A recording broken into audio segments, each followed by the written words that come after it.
శుభోదయం మిత్రులందరికీ. రేపు రక్షాబంధన్ సందర్భంగా ఒక రక్షాబంధన్కు సంబంధించినటువంటి అనేక రకాలటువంటి కథనాలు ఉన్న నేపథ్యంలో ఒక ముఖ్యమైనటువంటి ఒక మహాపురుషుడు, చక్రవర్తి, రాజు అయినటువంటి ఒక వీరోచితమైనటువంటి యోధుడి యొక్క కథ, ఈ రక్షాబంధన్కు సంబంధం ఉన్నటువంటి కథ ఒకసారి తెలుసుకుందాం.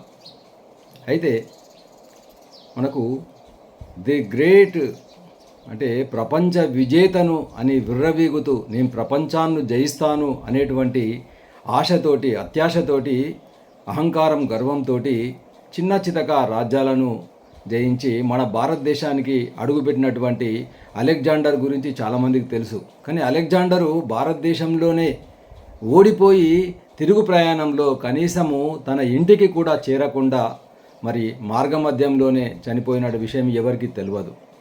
కానీ చరిత్రకారుడు ఒక తప్పుడు చరిత్ర రాయడం వల్ల ఆ మహాయోధుడి యొక్క చరిత్ర మరి మరుగున పడిపోయింది. దాని గురించి ఈరోజు తెలుసుకుందాం.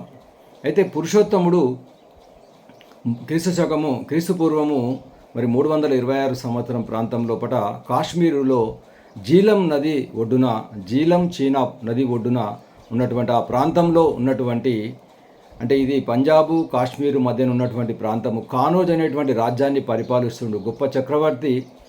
అతని ధైర్య సాహసాలు అద్భుతమైనటువంటివి. అయితే అలెగ్జాండరు మన దేశం మీదకి దండెత్తి రావడం జరుగుతుంది. ప్రపంచాన్ని జయిస్తానని భారతదేశంలో అడుగుపెట్టగానే పురుషోత్తముడి యొక్క ధైర్య సాహసాలు ఆయనకు తెలుస్తుంది. పురుషోత్తముడితో ఖచ్చితంగా నేను యుద్ధంలో ఓడిపోతాననేటువంటి విషయం కూడా అలెగ్జాండర్కు తెలుస్తుంది. కానీ ఏ విధంగా మరి జయించాలనేటువంటిది. అయితే పురుషోత్తముడు యొక్క ధైర్య సాహసాలను అంతా కూడా అధ్యయనం చేస్తాడు.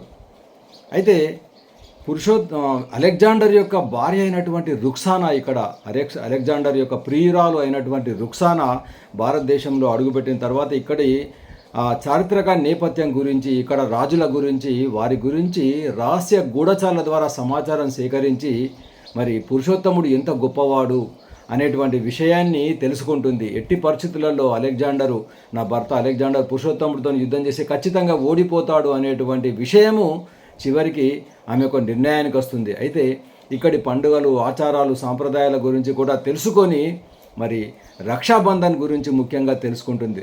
రాఖీ అనేటువంటిది ఒక సోదరుడికి రాఖీ కట్టి ఖచ్చితంగా ఆయన మాట ఇస్తాడు.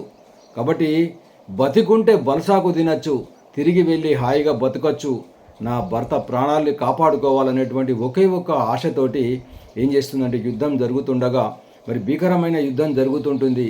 అయితే ఒకరోజు ఇక తెల్లవారితే మరొక యుద్ధం జరగబోతుంది ఇద్దరి మధ్యన, అలెగ్జాండర్ పురుషోత్తముడికి.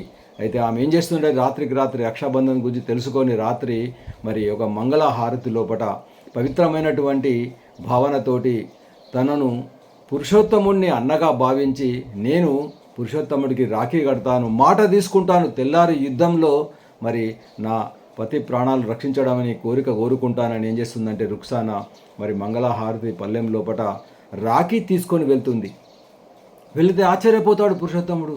నువ్వేంటమ్మా ఇక్కడికి వచ్చావు, నువ్వు శత్రువు కదా, మేము శత్రువులం కదా, ఇలా శత్రువుల గుడారాకు రావచ్చా, ఇది తప్పు కదా అని అంటాడు. అప్పుడు రుక్సానా అసలు విషయం చెప్తుంది. దయచేసి మీ యొక్క ధైర్య సాహసాలను అన్నింటినీ కూడా తెలుసుకున్నాను. ఖచ్చితంగా రేపు యుద్ధం లోపల నా భర్త ఓడిపోతాడు.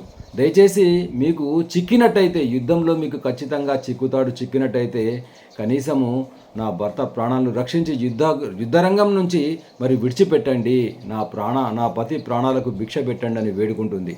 అప్పుడు పురుషోత్తముడు దయార్థ హృదయుడై తప్పకుండా నాకు యుద్ధంలో అవకాశం వచ్చినట్టయితే ఖచ్చితంగా వదిలిపెడతానంట. తెల్లవారి యుద్ధం జరుగుతుంది, భీకరమైనటువంటి యుద్ధం జరుగుతుంది. పురుషోత్తముడు కింద పడిపోతాడు యుద్ధరంగం లోపట. అయితే ఈ కత్తితోటి పురుషోత్తముడు ఆ అలెగ్జాండర్ను చంపడానికి ప్రయత్నం చేసేసరికి చేతికి ఉన్నటువంటి రాఖీ కనిపిస్తుంది. వెంటనే తన ప్రయత్నాన్ని విరమించుకొని అలెగ్జాండర్ను యుద్ధరంగం నుంచి వెళ్ళిపో, ఇక్కడి నుంచి ఈ దేశం నుంచి వెళ్ళిపో అని పోరాపో అనేటువంటి యుద్ధరంగం నుంచి వదిలిపెడతాడు. ఆ విధంగా అవమాన భారంతో మరి ప్రపంచ విజేతనని విర్రవీగినటువంటి అలెగ్జాండరు మన భారతదేశంలో ఈ పురుషోత్తముడిని ఎదుర్కోలేక యుద్ధరంగం నుంచి ఓడిపోయి ఆ విధంగా మన దేశాన్ని నుంచి నిష్క్రమించడం జరుగుతుంది. మార్గ మధ్యంలోనే బాబిలోనియా లోయ లోపట చనిపోవడం కూడా జరుగుతుంది. ఇది రక్షాబంధన్ యొక్క గొప్పతనం. ఇది మన భారతీయ సంస్కృతి, మన భారతీయ సాంప్రదాయం యొక్క గొప్పతనానికి నిదర్శనం, తార్కాణం అని చెప్పవచ్చు. ఆ విధంగా మరొకసారి అందరికీ కూడా రక్షాబంధన్ శుభాకాంక్షలు తెలియజేస్తూ, ఈ వీడియో మీకు నచ్చినట్టయితే 10 మందికి షేర్ చేయండి. అందరికీ కూడా రక్షాబంధన్ యొక్క గొప్పతనాన్ని మరి అందజేయాల్సిందిగా. జై శ్రీరామ్, జై హింద్, జై భారత్.